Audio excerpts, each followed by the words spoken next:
আলহামদুলিল্লাহ, সকল প্রশংসা যাবতীয় গুণগান একমাত্র আল্লাহ রাব্বুল আলামিনের জন্য, যিনি আমাদেরকে পবিত্র জুমাবারের দিন আল্লাহর ঘরে আল্লাহর বিধান জুমার সালাত এবং খুতবা শোনার জন্য, সালাত আদায়ের জন্য সময় মতো আল্লাহর ঘর মসজিদে উপস্থিত হওয়ার তৌফিক দিয়েছেন। সে আল্লাহর প্রশংসা আলহামদুলিল্লাহ। দরুদ ও সালাম বর্ষিত হোক আমাদের প্রিয় নবী, শেষ নবী মুহাম্মদ সাল্লাল্লাহু আলাইহি ওয়াসাল্লামের উপর।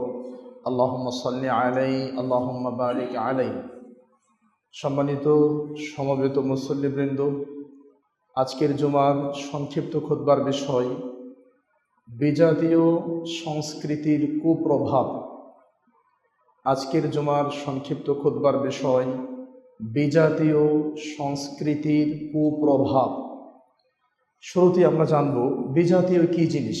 বিজাতি বলতে মুসলিম জাতি ছাড়া যাদেরকে বোঝানো হয়, যারা আছে সবাই বিজাতি। ইহুদি, খ্রিস্টান, নাস্তিক, ব্লগার, হিন্দু, বৌদ্ধ, শিখ, এক কথায় মুসলিমদেরকে ছাড়া অন্য যত জাতি আছে এদেরকে বিজাতি বলা হয়েছে। এই বিজাতি বিধর্মীদের সংস্কৃতি, তাদের সংস্কৃতি কি? রীতি নীতি, আচার অনুষ্ঠান, উৎসব, খেলাধুলা, খেল তামাশা, এই সবগুলোই তাদের সংস্কৃতি। তাহলে বিজাতীয় সংস্কৃতি, অমুসলিমদের সংস্কৃতি, অমুসলিমদের খেল তামাশা, আনন্দ, উৎসব, হাসি তামাশা, খেলা, এগুলোর কি কি প্রভাব, খারাপ প্রভাব আমাদের মুসলিম সমাজে আছে, এটা হলো আজকের খুতবার বিষয়। প্রিয় ভাইয়েরা, বিজাতীয় সংস্কৃতির কুপ্রভাব, এই শিরোনামে খুতবা। শুরুতে আমরা একটা হাদিস উপস্থাপন করব, যেটা সহিহুল বুখারী 3456 নম্বর হাদিস, 3456 হাদিস নাম্বার সহিহুল বুখারী। হাদিসের রাবি আবু সাঈদ খুদরি রাদিয়াল্লাহু আনহু আরদা, তিনি বলছেন, রাসূল সাল্লাল্লাহু আলাইহি ওয়াসাল্লাম বলছেন, লাতাত্তাবিউন্না সানানা মান কানা ক্বাবলাকুম।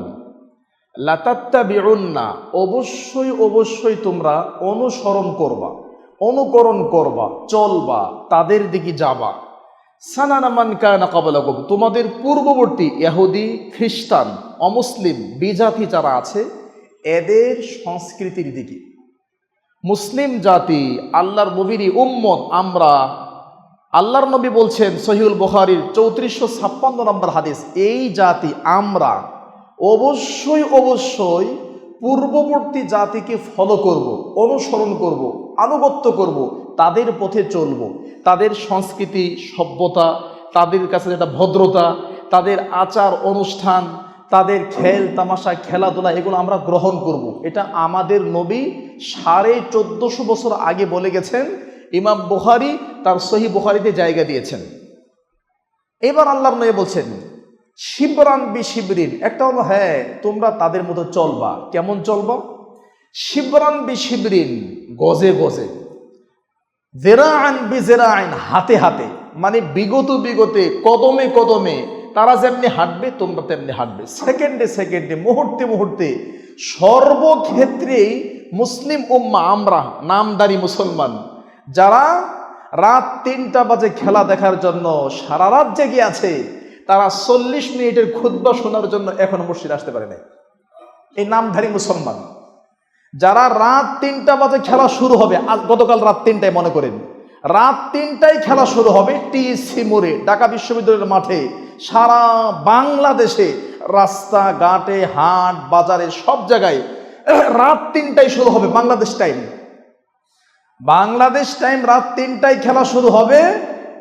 এই নামদারি মুসলমান আমরা সারা রাত জেগে আছি, কারণ মোবাইলে অ্যালার্ম দিলাম, যদি উঠতে না পারি, যদি খেলাটা মিস হয়ে যায়, তাহলে অমুসলিমদেরকে আমরা এতটাই পছন্দ করি যে তাদের খেল তামাশা, তাদের খেলা দেখার জন্য সারা রাত জেগে থাকি। আর 45 মিনিটের জুমার খুতবা শোনার জন্য এখন 2 কাতার মুসল্লি হয় নাই। এটাই নবী বলেছেন, 3456 নম্বর হাদিস, তোমরা তাদেরকে এভাবে মানবে, গজে গজে মানবে, হাতে হাতে মানবে, কদমে কদমে মানবে, বিগত বিগতে তাদেরকে মানবে। এবার দেখেন কি বলছে, হাত্তা লাউ দাখালু জুহরা দাব্বিন, এই ইহুদিরা যদি কোনো সাপের গর্ত, সাপ, গুই সাপ, বিষাক্ত কোনো সাপ, মানে একটা গর্ত, গাতা, গভীর জায়গা, একটা গর্তের মধ্যে যদি একটা সাপ আছে, এই সাপের গর্তে যদি কোনো ইহুদি ঢুকে, লা দাখালতুমু, তোমরা মুসলমানরাও গিয়ে সেই গর্তে ঢুকে যাবে। তোমরা ইহুদি খ্রিস্টানদেরকে এতটাই মানবে, যদি ইহুদি এবং খ্রিস্টানরা সাপের গর্তের মধ্যে ঢুকে যায়, তোমরা চিন্তাও করবে না সাপ কামড় দেবে, আমি মরে যাব, জীবন ধ্বংস হয়ে যাবে, বাচ্চা কাচ্চা ইয়েতিম হবে, আমি দুনিয়া থেকে চলে যাব, এই চিন্তাই তোমার মধ্যে থাকবে না। তুমিও গিয়ে ইহুদিদের অনুসরণে তুমিও গিয়ে সেই সাপের গর্তে প্রবেশ করবে। দেখেন, এবার আল্লাহর নবীর সাহাবীরা বলছে, আল্লাহর নবী, আল ইয়াহুদ ওয়ান নাসারা, আপনি কাদের কথা বলছেন? এরা কি ইহুদি এবং খ্রিস্টান? মুসলিম জাতি আমরা যাদেরকে অনুসরণ করব, আপনি যে বলতেছেন এরা কারা? এরা কি ইহুদি খ্রিস্টান? আল্লাহ নবী বলছে, আল ইয়াহুদ ওয়ান নাসারা ওমান হুম, আরে এরা ইহুদি খ্রিস্টান না হলে আর কারা? তাহলে হাদিসটা কি বুঝলেন আপনারা? হাদিস থেকে আমরা বুঝতে পারলাম রাসূল সাল্লাল্লাহু আলাইহি সাল্লাম বলছে, আমরা যারা মুসলমান আছি, এই মুসলিমরা ইহুদি এবং খ্রিস্টানদেরকে সবসময় মানব, অনুসরণ করব, আনুগত্য করব, তাদের মতো চলব। চলতে চলতে যদি ইহুদি খ্রিস্টানরা সাপের গর্তে ঢোকে, আমরাও ঢুকে যাব। ইহুদি এবং খ্রিস্টানরা যা করবে আমরাই তাই করব, এটা হলো আল্লাহর নবীর বক্তব্য। প্রিয় ভাইরা, এই হাদিসের সাথে বাস্তবতার 100% মিলে গেছে। প্রায় সর্বক্ষেত্রেই আমরা ইহুদি এবং খ্রিস্টানদেরকে মেনে চলছি, সর্বক্ষেত্রেই ইহুদি এবং খ্রিস্টানদেরকে আমরা প্রাধান্য দিচ্ছি। 5 ওয়াক্ত সালাত পড়ে হাজী সাহেব এইবার হজ করে আসছে, 5 ওয়াক্ত নামাজ পড়ে, উনিও খেলা দেখে। আসরের নামাজ পড়ে আসছে, আসরের নামাজের 20 মিনিট পরে খেলা শুরু হবে, আসরের নামাজ ঠিকই পড়ছে, পরে গিয়ে খেলার জন্য বসে আছে। তার মানে আমরা মুসলিম পরিচয় দিচ্ছি, আমরা মুসলমান, আমাদের নামাজ ঠিক আছে, নামাজ, রোজা, হজ, যাকাত, দান, সাদকা সবই ঠিক আছে, আলহামদুলিল্লাহ। কিন্তু এরপরেও বিজাতীয় সংস্কৃতি আমাদের মধ্যে এতটাই প্রভাব সৃষ্টি করেছে, আমরা ভাবছি না যে এটা আমরা কোন পথে হাঁটছি। চলেন আমার ভাইয়েরা, এই বিজাতীয় সংস্কৃতি এগুলো হারাম। বিজাতীয় সংস্কৃতি, ইহুদি এবং খ্রিস্টানদের যেগুলো আচার অনুষ্ঠান আছে, এগুলো বিভিন্ন কারণে হারাম। এগুলো আল্লাহ হারাম করেছেন। কোরআন কারীম থেকে 9টা দলিল আমরা দিই, কোরআনের 9টা আয়াত, মোটামুটি কোরআন কারীম থেকে 9টা দলিলের মাধ্যমে আজকের ফুটবল খেলা, ক্রিকেট খেলা, ক্যারাম খেলা, আরও যত খেলতামাশা আছে ইহুদি এবং খ্রিস্টানদের, বিভিন্ন গেমস খেলা, যেগুলোর মধ্যে সময় নষ্ট হয়, যেগুলোর মধ্যে হায়াত নষ্ট হয়, যেগুলোর মধ্যে ব্রেইনের ক্ষতি হয়, যেগুলোর মধ্যে জুয়া আছে, যেগুলোর মধ্যে বাজি ধরা আছে, যেগুলোর মধ্যে মারামারি আছে, যেগুলোর মধ্যে ঈমান এবং আমলের নষ্ট হয়, এরকম যত খেলা আছে ইহুদি এবং খ্রিস্টানদের তৈরি, যাদেরই তৈরি হোক, এগুলো হারাম, এগুলো হারাম, এগুলো 100% হারাম। মুসলমান এই সমস্ত খেলার সাথে কোনো সম্পর্ক রাখতে পারে না। যেমন দেখেন, কোরআন কারীম থেকে আমরা অনেকগুলো দলিল দেবো ইনশাআল্লাহ, 8 থেকে 9টা দলিল। 3 নম্বর সূরা আলী ইমরান 28 নম্বর আয়াত, আল্লাহ তাআলা বলছেন, لا يتخذ المؤمنون الكافرين أولياء من دون المؤمنين لا يتخذ المؤمنون الكافرين, মুমিনরা কাফেরদেরকে বন্ধু বানাবে না। মুমিনরা মুমিন বাদ দিয়ে অন্য কাউকে বন্ধু বানাবে না। একই কথা আল্লাহ তাআলা কোরআন কারীমের 4 নম্বর সূরা আন-নিসা এখানে বলছে, ইয়া আইয়ুহাল্লাযীনা আমানু লা তাত্তাখিযুল কাফিরিনা আউলিয়া মিন দুনিল মুমিনিন, ঈমানদাররা, তোমরা ঈমানদার, তোমাদের বন্ধু ঈমানদার হবে, মুমিনই তোমার বন্ধু হবে, মুসলিম তোমার বন্ধু হবে। মুমিন ছাড়া, মুসলিম ছাড়া ইহুদি খ্রিস্টান কাউকে তোমরা বন্ধু বানাতে পারো না, তাদের সাথে তোমাদের কোনো সম্পর্ক নাই। আল্লাহ সুবহানাহু ওয়া তাআলা বলছেন, যদি আমরা তাদের সাথে সম্পর্ক করি, অর্থাৎ যদি আমরা তাদের মতো চলি, তাদের কৃষ্টি কালচার, তাদের সংস্কৃতিকে আমরা মেনে নিই, তাহলে কি হবে? আল্লাহ বলছেন ভয়াবহতা সম্পর্কে কোরআন কারীম 3 নম্বর সূরা 100 নম্বর আয়াত, يا أيها الذين آمنوا إن تطيعوا فريقا من الذين أوتوا الكتاب ইয়া আইয়ুহাল্লাযীনা আমানু, হে ঈমানদাররা, ইন তুতিউ, তোমরা যদি আনুগত্য করো, ফারিকাম মিনাল্লাযীনা উতুল কিতাব, ইহুদি এবং খ্রিস্টানদের একটা দল, ইহুদি অথবা খ্রিস্টানদেরকে যদি তোমরা মেনে নাও, ইয়ারুদ্দুকুম বা'দা ঈমানিকুম কাফিরিন, তাহলে তোমরা ঈমান আনার পরেও তারা তোমাদেরকে কাফের বানায় ছাড়বে। ভাষাগুলো ভালো করে বুঝেন। আল্লাহ কি বলছেন 3 নম্বর সূরা 100 নম্বর আয়াত, ঈমানদাররা তোমরা যদি ইহুদি খ্রিস্টানদের কোনো কিছু মানো, ইহুদি খ্রিস্টানদের পথে চলো, তাদের সংস্কৃতিকে মেনে নাও, ইয়ারুদ্দুকুম, তারা তোমাদেরকে ফিরাইয়া দিবে, বাদা ঈমানিকুম, ঈমান আনার পরেও, কাফিরিনা, কুফরির দিকে। এখান থেকে আল্লাহ সতর্ক করলেন ইহুদি এবং খ্রিস্টানদের কোনো কিছু মেনে চলা যাবে না, তাদেরকে ফলো করার সুযোগ নেই। আরেকটা আয়াত এখানে আল্লাহ বলছেন 3 নম্বর সূরা আলী ইমরান, 3 নম্বর সূরা আলী ইমরান 150 নম্বর আয়াত, يا أيها الذين آمنوا إن تطيعوا الذين كفروا يردوكم على أعقابكم فتنقلبوا خاسرين يا أيها الذين آمنوا, হে ঈমানদাররা, ইন তুতিউ আল্লাযীনা কাফারু, তোমরা যদি কাফেরদের কথা শোনো, তোমরা যদি কাফেরদের পথে চলো, ইয়ারুদ্দুকুম বা'দা ঈমানিকুম ফাতানকালিবু খাসিরিন, তাহলে তোমরা ক্ষতিগ্রস্ত হয়ে যাবে। দেখেন, প্রথম আয়াতে আল্লাহ বললেন তোমরা যদি কাফের ইহুদি খ্রিস্টানদের পথে চলো, তাদেরকে মানো, তাহলে তোমরা কাফের হয়ে যাবে। দ্বিতীয় আয়াতে আল্লাহ বললেন তোমরা যদি কাফেরদেরকে ফলো করো তাহলে ক্ষতিগ্রস্ত হয়ে যাবে।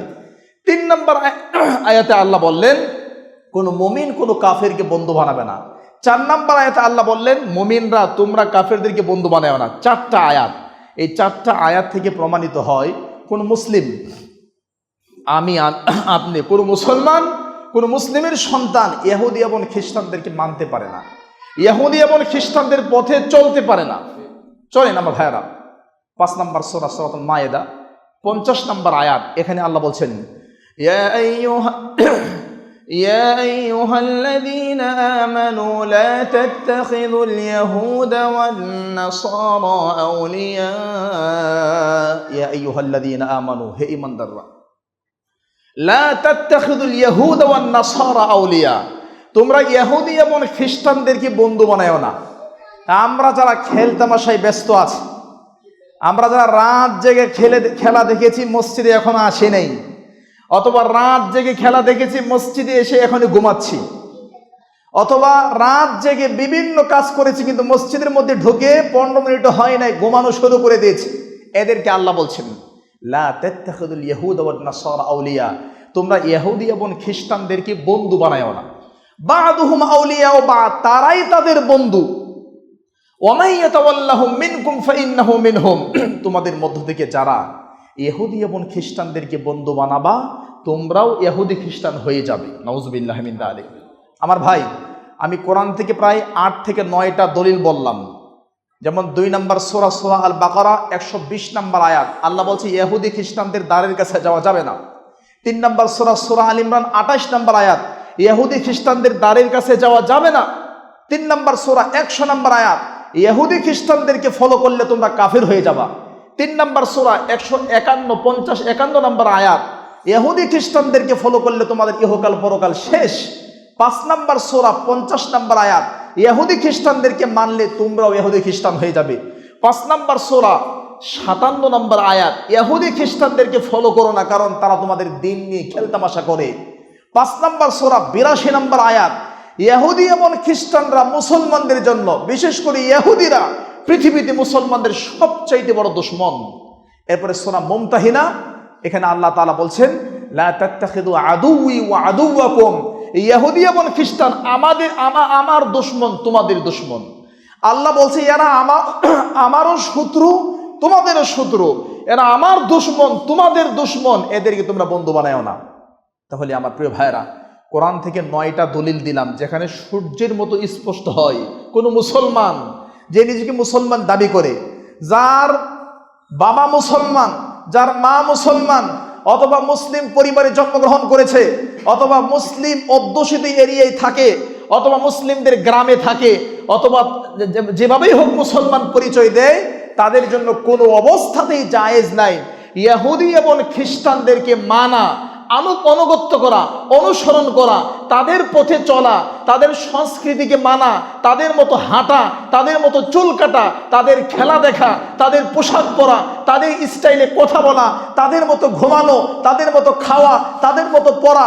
এক কথায় ইহুদি এবং খ্রিস্টানরা যা করে মুসলমান সেটা করতে পারে না। হারাম, হারাম, 100% হারাম, বিভিন্ন কারণে হারাম। কোরআন থেকে আমরা 9টা দলিল দিলাম, হাদিস থেকে একটা দলিল দিলাম। বক্তব্য মূল্যায়ন করার চেষ্টা করেন, কেউ ঘুমাবেন না। ঘুমানো এটা রোগ মনে করি। যদি এরকম রোগী কেউ থাকেন, ঢাকা মেডিকেল যাবেন, ডাক্তার দেখাবেন। মসজিদের মধ্যে 40 মিনিট আধা ঘন্টা আপনার মাজা ব্যথা হবে কেন? বক্তব্য শুরু করার পরে আপনার চোখে ঘুম আসবে কেন?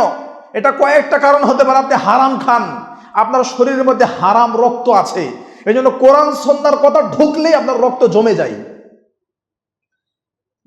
এটা হতে পারে। হারাম খান, হারাম রক্ত আছে, আমি জানি। আমার কথা লোড অনেকে নিতে পারবেন না, নিতে পারেন আর না পারেন, কথা এমনি বলতে হবে। কারণ হৃদয়ের মধ্যে রক্তক্ষরণ হয়। লক্ষ লক্ষ মানুষ, আমি আমার ফেসবুকে দিয়েছি, হাজার হাজার মানুষ, লাখ লাখ মানুষ রাত 3টা বাজে টিএসসি মোড়ে, ঢাকার বিভিন্ন জায়গাতে, সারা বাংলাদেশে আর্জেন্টিনা ব্রাজিলের খেলা দেখার জন্য রাত জেগে থাকে।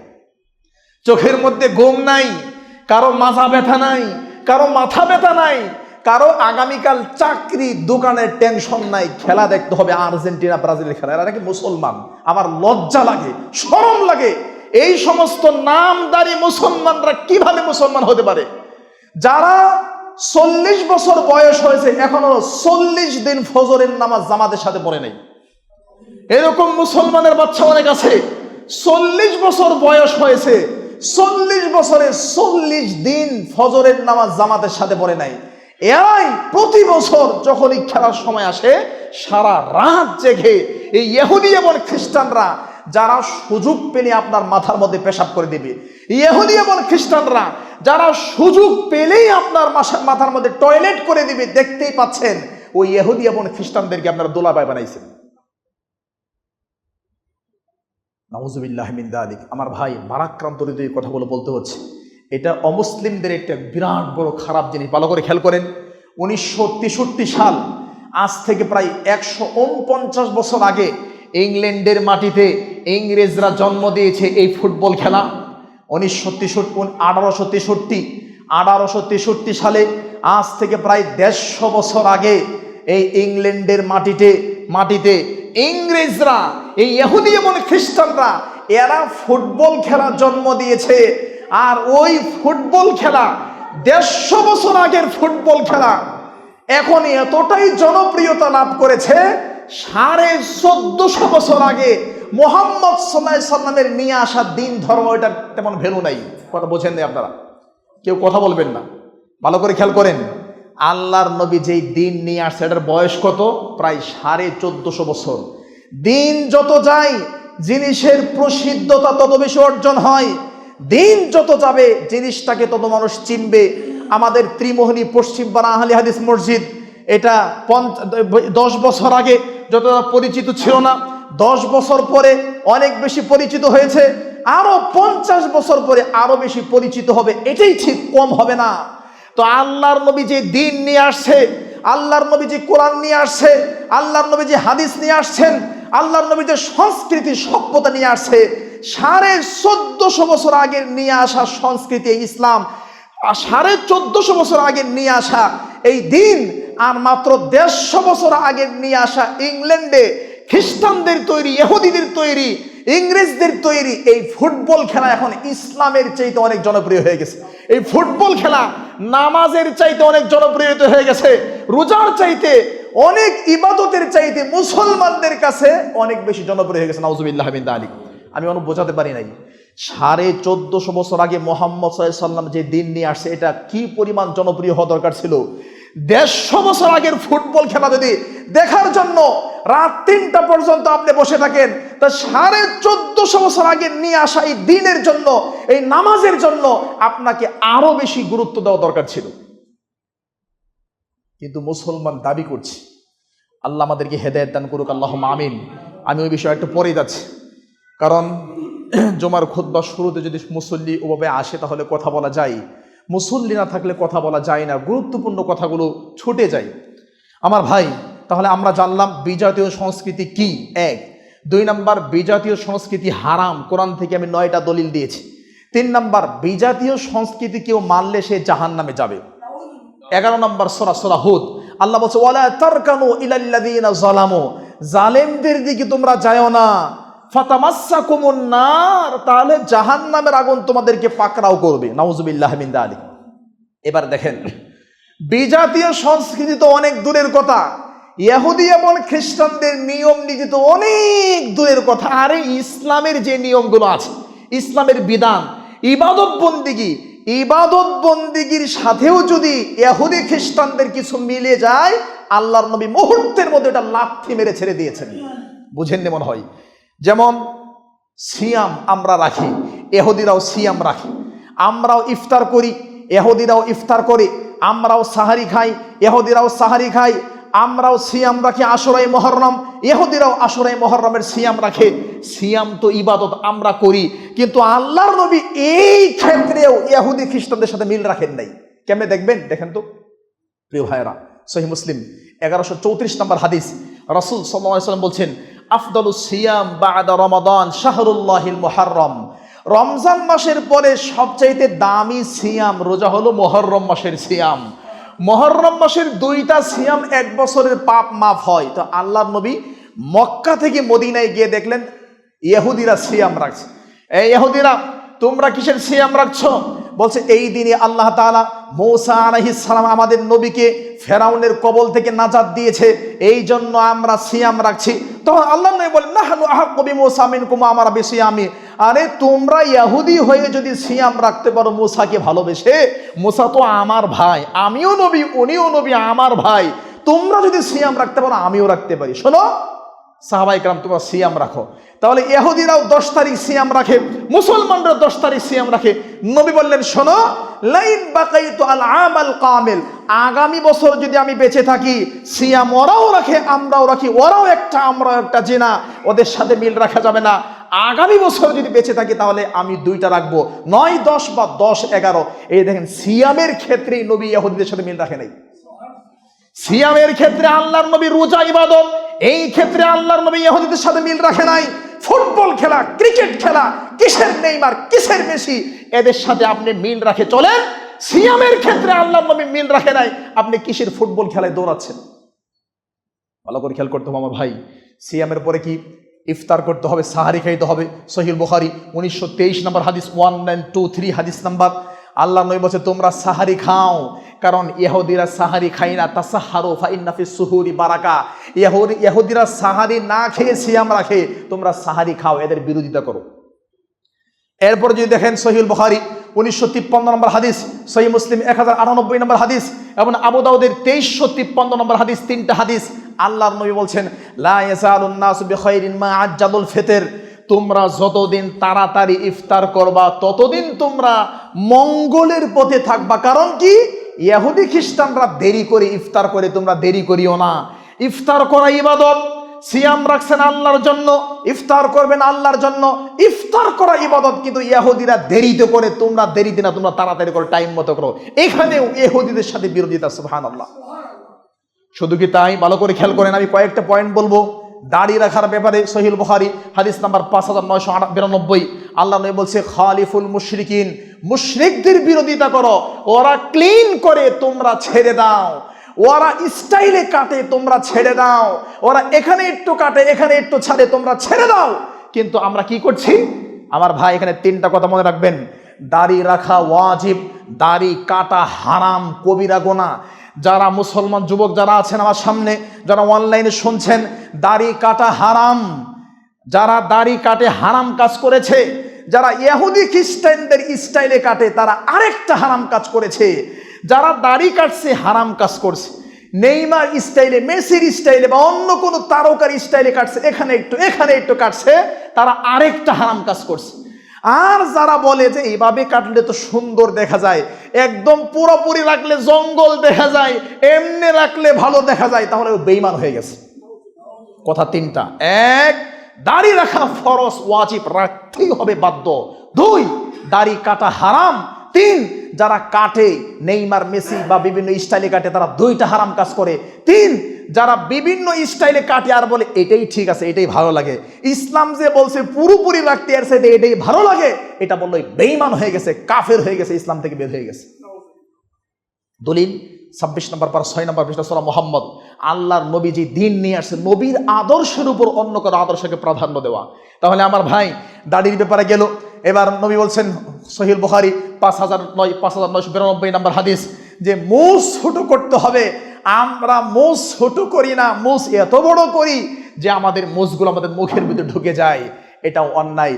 তাহলে দাড়ির ক্ষেত্রে আল্লাহর নবী ইহুদি খ্রিস্টানদের সাথে বিরোধিতা করতে বলেছেন, মুছের ক্ষেত্রে করতে বলেছেন, রোজা রাখার ব্যাপারে করতে বলেছেন, ইফতারির ব্যাপারে বলেছেন, সাহারির ব্যাপারে বলেছেন। আরো যদি আসেন কেউ বলতে পারেন 3 সময়ে নামাজ পড়া নিষিদ্ধ। কেন জানেন? 3 সময়ে: এক, ফজরের পরে সূর্য ওঠা পর্যন্ত নামাজ পড়া নিষিদ্ধ, আসরের পরে নিষিদ্ধ, ঠিক দুপুরের সময় নিষিদ্ধ।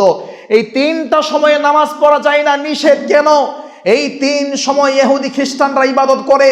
সূর্য যখন উঠে, সূর্য যখন ডুবে, তখন তারা ইবাদত করে। আর ইবাদত তো আমি আল্লাহর জন্যই করব। এরপরে এই ক্ষেত্রে আল্লাহর নবী ইহুদি খ্রিস্টানদের সাথে মিল রাখেন নাই, এই সময় আমাদের ইবাদতকে নিষিদ্ধ করে দিয়েছেন। সুবহানাল্লাহ। বিষয়গুলো ভালো করে খেয়াল করতে হবে আমার ভাই। তাহলে এখানে দেখেন, এখানে বোঝা গেল স্পষ্ট, সূর্যের মতো বোঝা গেল, সূর্যের মতো স্পষ্ট হয়ে গেল মুসলমান কোনো ক্ষেত্রে ইহুদি এবং খ্রিস্টানদেরকে ফলো করতে পারে না। এবার আরো কয়েকটা বিষয় বলি। ভাষার ক্ষেত্রে ভাষা, যেমন আমরা বলি good morning, good evening. Good morning মানে সকালের কল্যাণ, গুড ইভিনিং মানে সন্ধ্যার কল্যাণ। সকালের কোনো কল্যাণ নাই, সন্ধ্যার কোনো কল্যাণ নাই। কোরআন কারীমের 3 নম্বর সূরা সূরা আল ইমরান 27 নম্বর আয়াত, বিয়াদিকাল খাইর, সকল কল্যাণ আল্লাহর হাতে। সকালের কল্যাণ নাই, বিকালের কল্যাণ নাই, পৃথিবীর কারো হাতে কল্যাণ নাই, কল্যাণ আল্লাহর হাতে। ইহুদি খ্রিস্টান আপনাকে শিখাই দিয়েছে গুড মর্নিং, গুড ইভিনিং, আপনি শিখছেন, বাচ্চারে শিখাইছেন, ইংলিশ মিডিয়ামে শিখাইছেন। এখন যদি কেউ মনে করে যে গুড ইভিনিং, গুড মর্নিং এটা অনেক সুন্দর, ইসলামের চাইতে সুন্দর, তাহলে বেঈমান হয়ে যাবে। ভালো করে খেয়াল করতে হবে।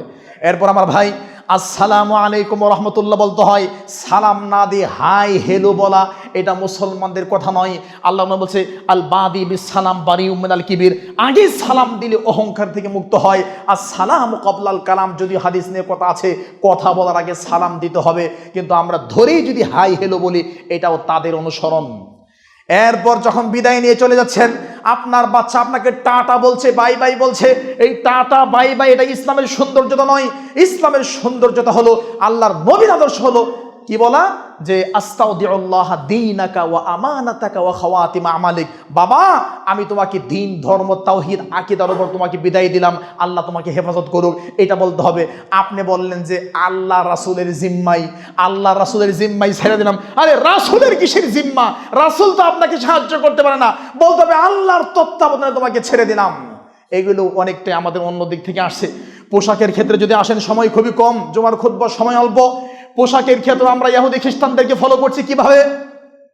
আমার ভাই, আজকের যুবকরা প্যান্ট, আজ থেকে 20-30 বছর আগে আপনার ছেলেকে 10টা পিটুনি দিয়ে, 20টা বাড়ি দিয়ে, আপনার সন্তানের গায়ের মধ্যে 10টা বেত ভেঙ্গে পিটিয়ে, ওরা যদি বলতে একটা ছিঁড়া প্যান্ট পরে তুমি বাহিরে যাও, ছিঁড়া প্যান্ট পরে আপনার সন্তান বাহিরে যেত না।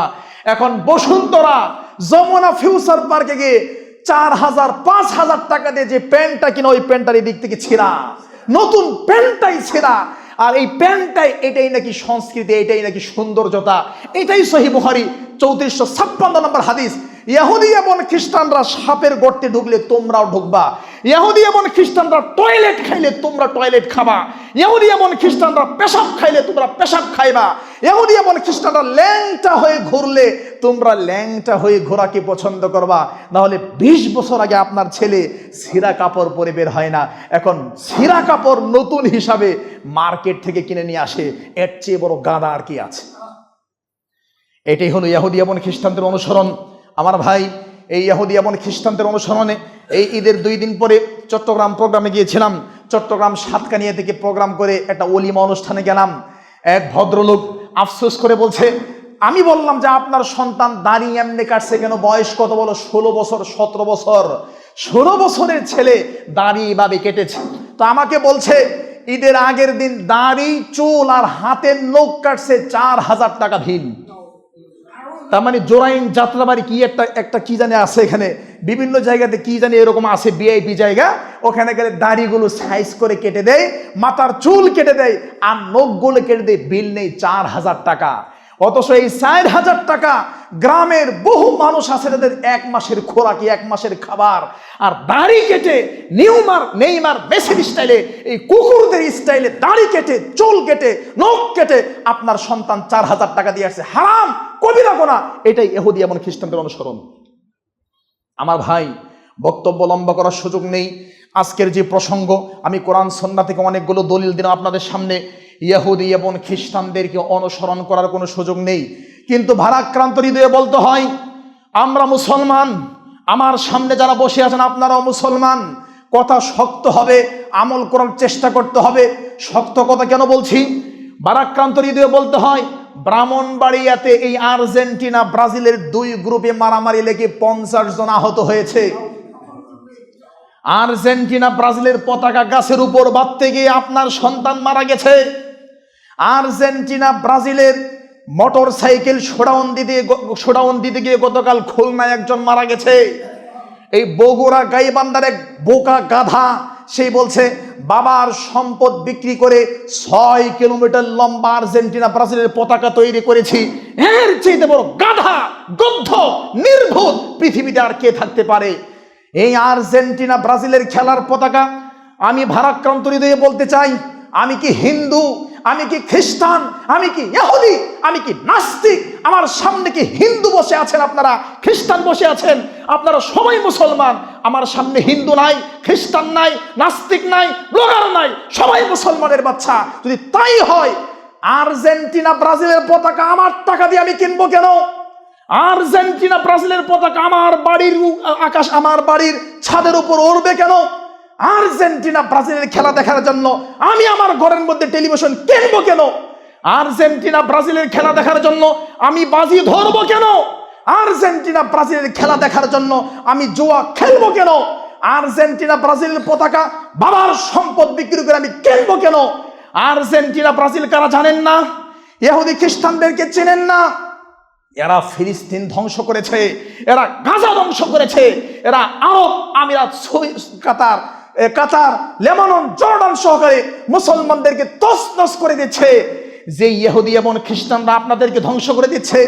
আর্জেন্টিনা ব্রাজিলের খেলার সময় পত্রিকায় রিপোর্ট হচ্ছে, অনলাইনে সংবাদ প্রচার হচ্ছে, এই খেলা চলা অবস্থায় সবচাইতে বেশি কন্ডম বিক্রি হচ্ছে, নাউজুবিল্লাহ মিন যালিক। এই বিশ্বকাপ ফুটবল খেলাকে কেন্দ্র করে বিশ্বকাপ পেশাখানা তৈরি হয়েছে। রাস্তাঘাটে বিভিন্ন জায়গায়, বিশেষ করে ইংল্যান্ডের মাটিতে এরকম ওপেন জেনা চলছে। আমার ভাই, আপনি কাদেরকে ভালোবেসে আপনি রাতের বেলা জেগে থেকে আর্জেন্টিনা ব্রাজিলের খেলা দেখেন? একবারও চিন্তা করেন নাই? কোরআন থেকে 9টা দলিল দিয়েছি, আমারও মনে করিয়ে দিচ্ছি।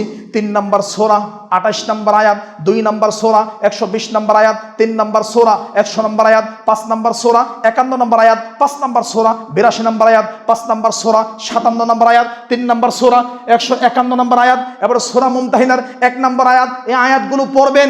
আজকের পরে যারা মুসলমান দাবি করেন অন্তরের মধ্যে মুহাম্মদ সাল্লাল্লাহু আলাইহি সাল্লামের ভালোবাসা রাখা দরকার। কিন্তু আপনাদের অবস্থা দেখে এমন মনে হয় প্রেসিডেন্ট থেকে শুরু করে একদম চকিদার পর্যন্ত, শিক্ষিত, অশিক্ষিত, অর্ধশিক্ষিত, হুজুর আরো যারা আছে, সর্বস্তরে বহু জায়গায় বহু মানুষের মধ্যে এই ফুটবল খেলার প্রতি আসক্তি আছে। বিশেষ করে আর্জেন্টিনা ব্রাজিলের খেলা, ইহুদি খ্রিস্টানদের খেলা, রাত জেগে খেলা দেখা, এগুলো হারাম। আর্জেন্টিনা ব্রাজিলের খেলা দেখা হারাম, এই খেলার মধ্যে জুয়াবাজি করা হারাম, আর্জেন্টিনা ব্রাজিলের পতাকা কেনা হারাম, আর্জেন্টিনা ব্রাজিলের পতাকা আপনার বাড়িতে উঠবে এটা হারাম, আর্জেন্টিনা ব্রাজিলের খেলা রাত জেগে দেখা এটা হারাম। কোন মুসলমানের সন্তান আহলে হাদিস তো আরো অনেক দূরের কথা, ধারের কাছে যেতে পারে না এই সমস্ত খেলার। কারণ মুসলমান অল্প সময় নিয়ে পৃথিবী আসছে, ইহুদি খ্রিস্টানদের এই নোংরামি দেখে আমি আপনি আমার সময় নষ্ট করতে পারি না, হৃদয় রক্তক্ষরণ হচ্ছে। এই জন্য আজকে বক্তব্য শক্ত করে দিলাম, যারা আমার সামনে আছেন আজকে তওবা করবেন, এখন তওবা করবেন। আর যদি কেউ বলেন না আমার হাসন নাসর মেসির সাথে হবে, আমার হাসন নাসর রোনালদোর সাথে হবে, আমার হাসন নাসর নেইমারের সাথে হবে, এইরকম কেউ যদি মনে করে, তাহলে আপনাকে নিয়ে আমার মাথা ব্যথা নাই, টেনশন নাই, চিন্তা নাই। তবে যদি কেউ মনে করেন হাসন নাসর মুসলমানদের সাথে হোক, তাহলে এই সমস্ত খেলাকে বর্জন করতে হবে। হয়তো বলবেন খেলার ফতুয়া আপনার কি? ভালো করে মনে রাখবেন, ফুটবল খেলা হারাম নয়, আপনি খেলতে পারেন, আপনি খেলান। আপনার সম্পূর্ণ ট্রাউজার থাকবে, প্যান্ট থাকবে, টাকনোর নিচে নয়। ভালো ট্রাউজার, ভালো প্যান্ট পরে, ভালো গেঞ্জি পরে আপনি আল্লাহকে সন্তুষ্ট করার জন্য কিভাবে, হে আল্লাহ আমি আধা ঘন্টা ফুটবল খেলবো কেন? যাতে আপনার রহমতে আমি সুস্থ থাকতে পারি, সালাত পড়তে পারি, ইনকাম করতে পারি, দান করতে পারি, পরিবারের দায়িত্ব নিতে পারি, এবং এই ফুটবল খেললে আমার হার্ট ঠিক থাকবে, আমার শরীর ঠিক থাকবে। যদি কখনো জিহাদের প্রয়োজন হয়, আমি এই ফুটবল খেলার প্রশিক্ষণ নিয়ে যাতে কয়েক কিলোমিটার দৌড়াইয়া ইহুদি এবং খ্রিস্টানকে আমি হত্যা করতে পারি, এই জন্য ফুটবল খেলতেছে আল্লাহ তোমাকে খুশি করার জন্য, তাহলে এই ফুটবল খেলাতে আপনার নেকি আছে। এই ফুটবল খেলাতে নেকি হবে, শুধু নিয়তের পরিবর্তন, কোনো হার জিত থাকবে না, সময় নষ্ট করা যাবে না, নামাজ নষ্ট করা যাবে না। আধা ঘন্টা 40 মিনিট 1 মিনিট খেলবেন কেন? আপনার শরীর সুস্থ থাকবে। কারণ কি? জিহাদের ময়দানে দৌড়ানোর প্রয়োজন হয়, আপনি দৌড়াতে না পারলে তাহলে আপনি আর যুদ্ধ কি করবেন? পিছন দিক থেকে আপনাকে ধাওয়া করলে আধা কিলোমিটার দৌড়ায় আপনি শেষ। আপনাকে মারার জন্য কোনো কিছু লাগবে না, রাইফেল লাগবে না, পিস্তল লাগবে না, খালি দৌড়ান দিবে, এক দৌড়েই আপনার হার্টবিট বেড়ে যাবে, আপনি ওখানে শেষ হয়ে যাবেন। ফার্মের মুরগির মতো আমরা হয়ে গেছি। এই জন্য যদি সুস্থতার জন্য কেউ খেলে তাহলে এটা জায়েজ, কিন্তু হাফ প্যান্ট পরে, শর্ট প্যান্ট পরে, জাহিঙ্গা পরে, নাউজুবিল্লাহ, নোংরা পোশাক পরে, এরপরে হার জিত মেনে ইহুদি খ্রিস্টানদের খেলা দেখা, এরকম খেলা সবই হারাম। আল্লাহ আমাদেরকে বোঝার তৌফিক দান করুক, আল্লাহুম্মা আমিন। আমার ভাই, ছোট্ট আরেকটি বিষয়, একটি প্রশ্ন এসেছে আমাদের কাছে এরকম, যারা মসজিদে ইমামতি করে, আজান দেয় অথবা খুতবা দেয়, এক কথায় মসজিদে যারা খেদমত করে টাকা নেয়, এদের টাকা নিলে কি পাপ হবে অথবা টাকা নিলে কি নেকিগুলো পাবে না? উত্তর হচ্ছে আমার ভাই, মসজিদের যেই কোনো খেদমত, ইমামতি, মুয়াজ্জিন, জুমার খুতবা যেটাই হোক, যদি সে নিয়তটা আল্লাহর জন্য, যে আল্লাহ আপনার জন্য, আপনাকে সন্তুষ্ট করার জন্য আজান দিচ্ছি, আপনাকে সন্তুষ্ট করার জন্য সালাত পড়াচ্ছি, খুতবা দিচ্ছি, এখানে আমার কোনো দাবি দাওয়া নাই, আমার কোনো কিছু নেই, আমি আপনাকে সন্তুষ্ট করার জন্য, নিয়ত যদি আল্লাহ সন্তুষ্টি হয় তাহলে এতে অবশ্যই নেকি হবে। তিরমিজি 204 নম্বর হাদিস, আল্লাহ নবী বলছেন, মান আযানা সাবআ সিনিনা মুহতাসিবা কুতিবা লাহু বারাআতুম মিনান নার, 7 বছর আজান দিলে সে জাহান্নাম থেকে মুক্ত হয়ে জান্নাতের সার্টিফিকেট পেয়ে যায়। সুবহানাল্লাহ। যদি আল্লাহর জন্য হয় তাহলে আপনি অবশ্যই নেকিও পাবেন এবং কমিটি আপনাকে যে হাদিয়া দিবে সেটাও পাবেন। আর নিয়ত যদি হয় চাকরির জন্য, নিয়ত যদি দুনিয়ার জন্য হয়, তাহলে নেকিটা আপনি পাবেন না, শুধু টাকাই পাবেন। এই হলো প্রশ্নের উত্তর আমার ভাই। আমরা লম্বা করছি না, আজকের জুমার খুতবায় আপনাদেরকে এইটাই দাওয়াত দিচ্ছি, আল্লাহর জন্য ইহুদি এবং খ্রিস্টানদের যে সংস্কৃতি আছে, তাদের খেলতামাশা আছে, আল্লাহর জন্য এগুলো বর্জন করেন। একটু চিন্তা করেন, আপনার বয়স 60 বছর 70 বছর হয়ে গেছে, এখনো পর্যন্ত সূরা ফাতিহা আপনি শুদ্ধ করে পড়তে পারেন না, এখনো লা ইলাহা ইল্লাল্লাহ কালিমা তয়্যিবা এটার কি কি শর্ত আছে আপনি জানেন না, 5টা সূরা শুদ্ধ করে পড়তে পারেন না, নামাজ শুদ্ধ করে পড়তে পারেন না, কিন্তু আপনার এই মূল্যবান সময় আপনি খেলতামাশায় নষ্ট করছেন। এটা কখনো মুসলিমদের জন্য হতে পারে না। বাংলাদেশ এখন পাগল হয়ে গেছে, আরে ইহুদিরা পাগল হবে হোক, খ্রিস্টানরা পাগল হবে হোক, বাংলাদেশ এখন পাগল হয়ে গেছে।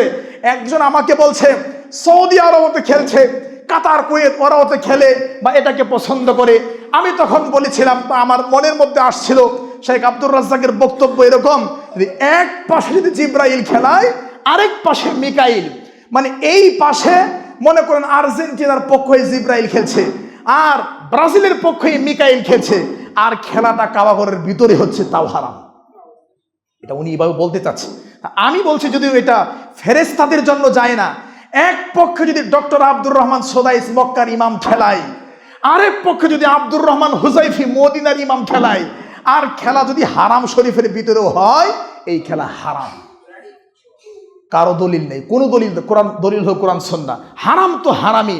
কারণ হ্যাঁ, যদি খেলা ওই জন্য হয়, যেটা বলছিলাম শর্ত সাপেক্ষে, কিন্তু খেল তামাশা যেই স্টাইলে হচ্ছে, প্রথম শুরুটাই হারাম, হার জিত আছে এবং উলঙ্গ অর্ধ উলঙ্গ হয়ে খেলা হচ্ছে, এই জন্য এগুলো হারাম।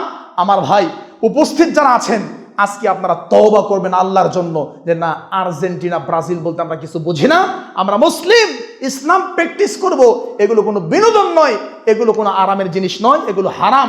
এগুলো করে আমরা জাহান্নামে যেতে চাই না। আল্লাহ তৌফিক দান করুক, আমিন।